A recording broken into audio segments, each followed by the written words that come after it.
The crew of the Revelis had encountered strange species before, but nothing like this. Commander Zero stood on the bridge, his eyes fixed on the screen showing the blue-green planet hanging in the void. Humans, Dr. Ikari muttered from her console, her tendrils twitching in what Cyril recognized as agitation. They look fragile. Shedal commented. Primitive, even.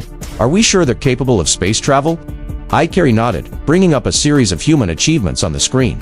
Rockets breaking through their atmosphere, space stations orbiting their planet, and crewed rovers exploring their neighboring planets. They've made remarkable progress in a short time, but there's something concerning about them. Zero turned to face her. Concerning, Ikari tapped a few controls, and images of human history flashed on the screen. Wars, violence, mass destruction. They have a unique relationship with fear. It drives them. They destroy anything they don't understand. Shadow frowned. Fear. That's nothing new. Many species react to the unknown with fear. Not like this, Ikari said softly. They don't just react to fear, they weaponize it. Every time they've encountered something they don't understand, their first instinct is to destroy it. Zero turned back to the screen, watching the planet spin slowly. The humans were unaware of the Revelis in orbit, cloaked by advanced Olcash technology. They had been observing them for some time now, trying to decide if contact was safe.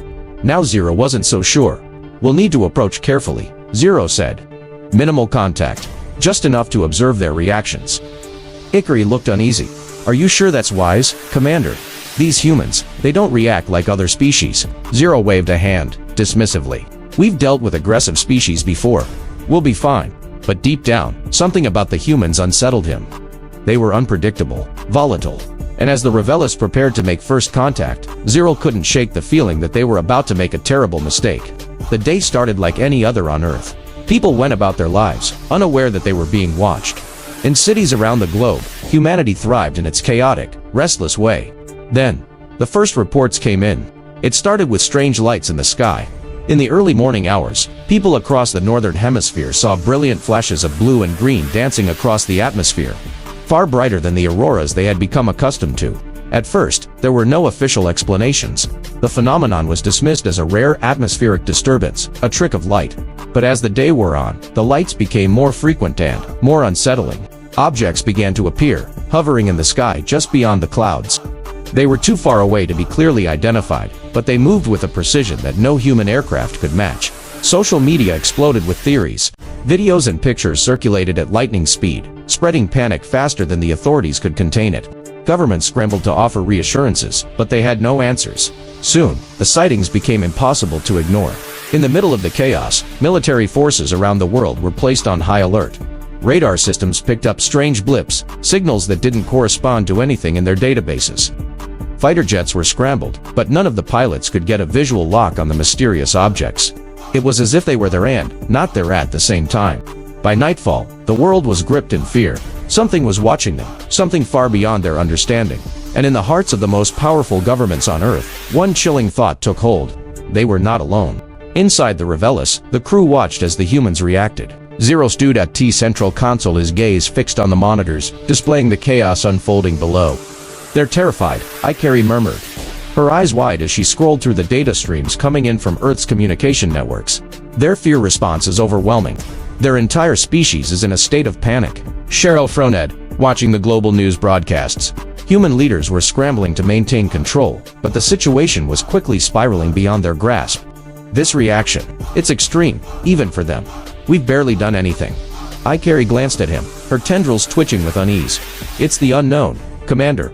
They fear what they don't understand, and in us, they see something beyond their comprehension. Sedal turned to Two-Face, his voice grim. And how do you think they'll react if we reveal ourselves fully? Ikari hesitated, her gaze lowering to the console. They may see us as a threat. They might try to attack. Zero clenched his fists. We've never dealt with a species like this before. They're more unstable than we anticipated. We should retreat, Ikari urged, her voice filled with quiet urgency. If we give them time, they may calm down, return to their normal state. But Zero shook his head. We need to understand them. This is what we came here for. As the humans' panic deepened, military forces around the globe began to mobilize. Fighter jets scrambled, and warships repositioned themselves across oceans. The skies buzzed with activity, but it was clear the humans were fighting an enemy they couldn't see. They were preparing for war, but they had no idea what they were facing. On the bridge of the Revelis, Zero watched as the human militaries increased their efforts. Deploying advanced weaponry and nuclear deterrence, they're going to destroy themselves, Zero muttered, under his breath. Ikari stared at the data streaming in, her face pale. Commander, I'm seeing unusual energy spikes. They're preparing to launch their nuclear weapons. Zero's heart pounded. Nuclear weapons? Against what? They don't know. Ikari snapped, panic creeping into her voice. They're terrified. They'll destroy everything just to feel safe again. Zero felt a chill run through him. This was no longer just a mission of observation. This was a catastrophe waiting to happen. We need to leave. Cheryl ordered. Initiate hyperspace jump immediately. We cannot allow them to think we've come to attack. The crew scrambled to obey, and within moments, the Revelis engaged its cloaking system and began to slip away from Earth's orbit. But even as the ship vanished into the darkness of space, Zero Canelit was Tua Latte. The humans had seen them, and they would never forget. The Revelis emerged from hyperspace, far from Earth's reach, nestled in the cold void of interstellar space. Silence settled over the bridge as the crew processed what had just happened. Commander Zero stood in front of the central console, staring at the display of Earth's distant star. His mind was racing, but for the first time in his long career. It wasn't out of calculation or strategy, it was out of sheer disbelief. They were seconds away from launching their nuclear weapons, Dr. Ikari said softly. Her eyes fixed on the data coming in from their observation posts left behind in Earth's solar system. If we hadn't jumped when we did, Cheryl nodded grimly, they would have killed themselves. Not to stop us, but out of fear of what we represented. The realization of how close they'd come to witnessing a planetary extinction weighed heavily on the crew. The Okash had faced hostile species before, but those conflicts had been strategic, with clear objectives and reasons. With the humans, it was something far more terrifying. Irrationality and desperation, driven by a fear so deep, it blinded them. Commander, said a tactical officer, his voice tense. We're still receiving data from our observation points. They've stood down. For now. But the tension on the planet is still dangerously high. Sorrel glanced at T-screen, watching footage of the humans returning to their homes. The military retreating, but not fully disarming. The situation was far from stable. They had avoided an immediate catastrophe, but the humans remained on edge, suspicious, and paranoid. Ikari tapped her console, bringing up recent broadcasts from Earth. She translated the dialogue as images of politicians and military leaders flooded the screen. Their governments are in turmoil, Ikari explained.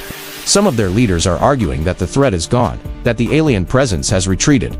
Others believe it was just the beginning, a scouting mission for a larger invasion. Zero let out a frustrated sigh. They're debating our intentions after nearly wiping themselves out. Incredible. They still don't understand us, Ikari replied. And it's making them more dangerous. Sadao leaned forward, his eyes narrowing. That's the problem, isn't it? They don't understand us, and because of that, they're willing to destroy themselves to protect their existence. Ikari nodded. They've evolved to react to threats real or imagined by escalating conflict. It's their survival mechanism, but it's also their greatest weakness. Sorrel shook his head, contemplating the strange paradox that was humanity. They had survived countless wars, built advanced technologies, and achieved remarkable feats. But all of that came at a cost. Their need to fight, to conquer, had nearly driven them to extinction. What do we do now? Asked the communications officer, breaking the silence. Do we continue observing them? Sorrel taught Framaman, his mind torn between his duty as an explorer and the growing realization that their presence had sparked something dangerous in the humans. We can't intervene directly, he said, his voice firm. Any further contact would likely push them over the edge. But we can't ignore them either. They've seen us now. They know we exist. Ikari nodded in agreement. And that knowledge will drive them, just as their fear of the unknown always has. The bridge was quiet, the crew absorbing the gravity of the situation. Zero knew that the humans would not forget their encounter with the Revelis. The fear they had sparked would fester, driving them to prepare for the worst. And in time, that preparation could lead to even more devastating consequences. But for now, the Alkash would watch, waiting to see how humanity would evolve from this encounter. They had triggered something in the human psyches, something dangerous, but also fascinating. As the Revelis drifted away from Earth's solar system, Zero couldn't help but wonder what the humans would become in the years to come. Would they rise above their fear, reaching for the stars with hope and curiosity? Or would they be consumed by it, their fear driving them to destroy themselves and anyone they deemed a threat? For now, the answer remained a mystery. But one thing was clear. The humans had seen the void, and they would never be the same. The Revelis floated in the quiet of interstellar space, its sensors passively monitoring Earth from a distance too great to be detected by human technology. The crew had grown accustomed to this tense silence. the sense of unease that filled the ship ever since their close encounter with humanity. Days passed, and then weeks, as they watched, waiting to see how the humans would react to the fading shadow of the alien ship. On Earth, chaos was giving way to something far more troubling: determination. Commander Zero stood on the bridge, watching the latest data streams from Earth. The humans had not forgotten their terrifying encounter with the quite the opposite. They had begun preparing, fortifying, and planning for a future in which they would not be caught off guard again. "They're already rebuilding," Dr. Akari said, her voice filled with a grim resignation. "Military spending has skyrocketed. Global cooperation between their most powerful nations has increased. They're sharing technologies, advancing rapidly." Shero frowned, his mind racing. "They're uniting." Ikari nodded, pulling up footage of an unprecedented global conference on Earth. Leaders from every corner of the planet were meeting, not to discuss war with each other, as they often had in the past, but to prepare for a war with the unknown. "They're driven by fear," Ikari explained, her voice tense. "But that fear is pushing them to cooperate in ways they never have before. It's like nothing we've ever seen." Zero's eyes darkened as he watched the human leaders speak. Their faces resolute, their speeches filled with determination. They had faced what they believed to be an existential threat, and now they were preparing for it. They were no longer fighting amongst themselves. They were preparing to fight us. "Commander," the tactical officer interrupted, his voice filled with urgency. "We've detected the launch of multiple new satellites from Earth. Their purpose is unclear, but they're equipped with what looks like long-range detection systems. They're searching for us." Zero's heart sank. "They're advancing faster than we anticipated." Ikari nodded. "It's remarkable, really. Their history is filled with conflict, but every time they've been pushed to the brink, they've found a way to turn it into progress. This time is no different. We've sparked a new era for them." Zero clenched his fists. "We've made them more dangerous." He turned to his crew, his expression grim. "If we don't act soon, they will reach us. They will come into the stars, searching for us. And once they do, they'll be armed with weapons that could threaten not only us, but every other civilization in the galaxy." Ikari's voice softened. "We still have options, Commander. We could try to intervene, to set them back, disrupt their progress." Zedal shook his head, knowing the risks. Direct intervention could make things worse. They might see it as confirmation of their fears, and their efforts would only intensify. "We can't give them another reason to unite." He stared at the data, his mind working through every possible scenario. The Ulkash were explorers, not conquerors. They had never wanted to control other species, only to observe and understand. But with the humans, understanding was becoming a dangerous endeavor. "Commander," the communications officer interrupted, his voice shaky. "We've intercepted a transmission. It's coming from one of their military research facilities." Zero's eyes flicked to the officer. "What is it?" The officer hesitated, then played the transmission. The voice of a human scientist came through, speaking in a rushed, excited tone. "We've done it," the voice said. "We've replicated the energy signature. If the readings are correct, this could be our breakthrough, our way to track and intercept their vessels." The bridge fell silent. Zero's blood ran cold. "They're trying to replicate our technology," Settle whispered. "Incredulous." Ikari's eyes widened as she analyzed the transmission. "It's crude, but they're getting closer. They're experimenting with energy fields, trying to reverse engineer what they believe we used. If they succeed, they'll be able to track us." Zero's heart pounded. The situation had escalated faster than he could have ever imagined. The humans were no longer just preparing for defense, they were actively trying to bridge the technological gap between themselves and the "They're not going to stop, are they?" Sadal muttered, staring at the data. "They're relentless." Ikari shook her head, her expression somber. "It's who they are. Their fear has become their drive. They'll do whatever it takes to be ready for the next encounter." Zero's mind raced through the options. They could try to sabotage the humans' progress, slow their technological development. But with each passing day, humanity was becoming more advanced, more coordinated, more prepared. A single misstep could push them over the edge, and there was no telling what they would do next. Commander Akari said softly, her eyes filled with an unspoken thought. "There may be only one way to stop this." Shirel turned to, and his brow furrowed. "What do you mean?" Ikari hesitated, her voice quiet but firm. "We can't fight them directly. That would only validate their fear. But we could offer them something else. Something that might satisfy their curiosity, their need for control." Zero's eyes narrowed. "You're suggesting we manipulate them?" Ikari nodded slowly. "Not with force, but with knowledge. We could give them false information, plant seeds of doubt in their research. If they believe the universe is more dangerous than they realize, they might be less eager to venture into it." Sorel stared at air, the weight of the decision pressing down on him.